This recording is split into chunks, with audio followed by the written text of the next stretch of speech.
Well, welcome back to the shop.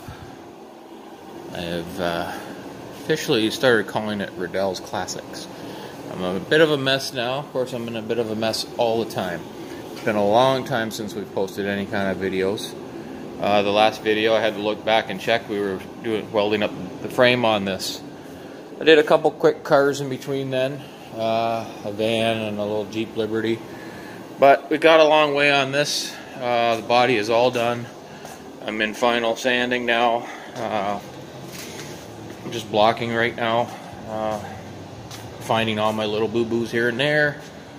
But the 66 is going to be painted in the next couple of days. And I will add those pictures to the end of this.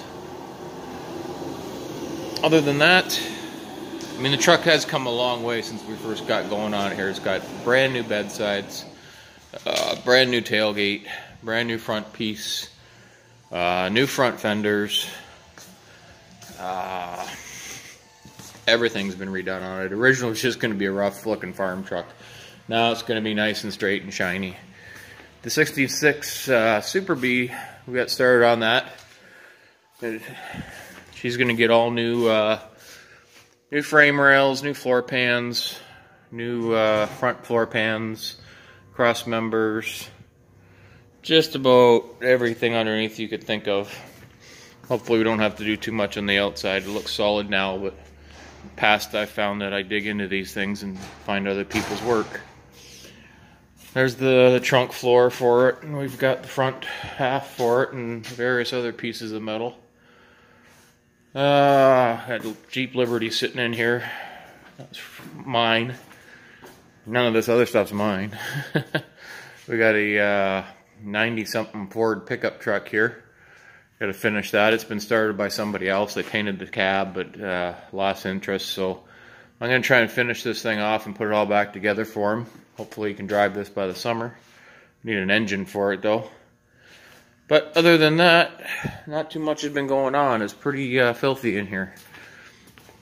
I'm hoping my water froze over the winter. I got the water back working now, so maybe I can. I gotta wash this place down real good, get all the Bondo dust off the walls, ceilings, and floors, so I can do a little bit of painting.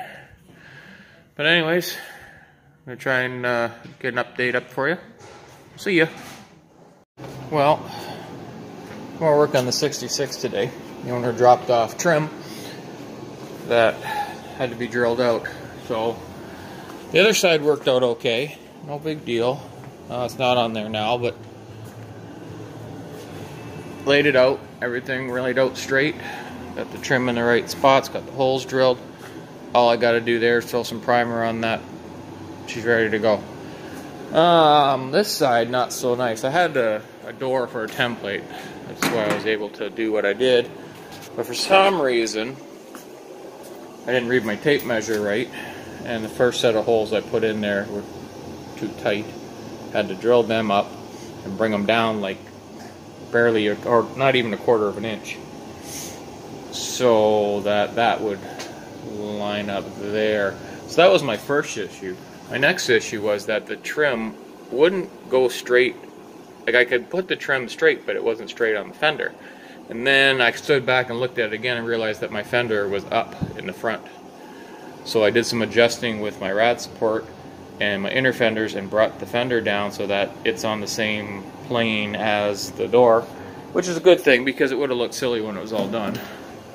But now that's straight, and I was able to get the rest of the holes done.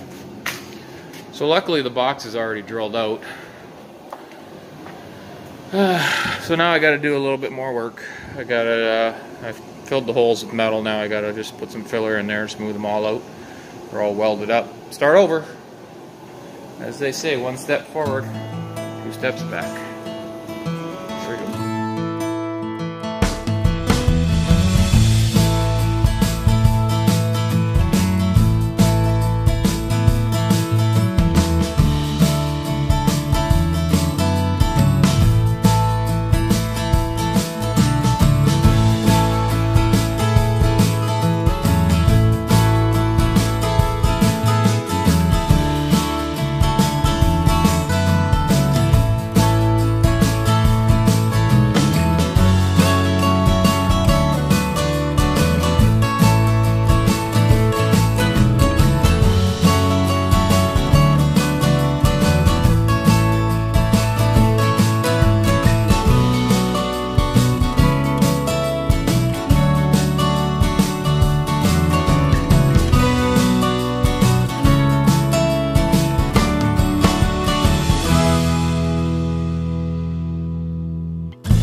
after 2 coats of sealer.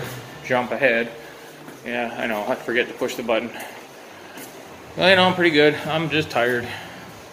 12 hours yesterday of final sanding down to 400 blocking. And today was just a cleanup.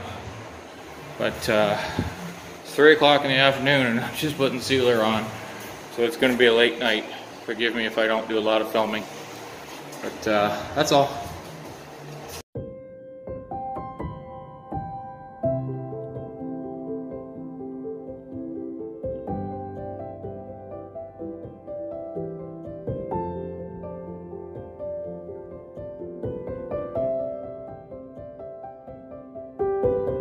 All right, we got her on the bake cycle right now.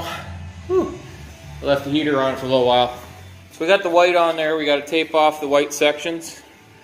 I gotta let that dry for about an hour or so. It's probably pretty dry now considering I was baking her for about an hour there. But yeah, all the inside, everything's gonna be white. And the rest will be gray. The stripe is basically between the chrome trim that runs down the side of the box and onto the door. Other than that, the car is going to be a metallic silver, grayish. I'm not sure what you call it. It's called pumpernickel or something is what I call it. But there you go. Next step, moving forward.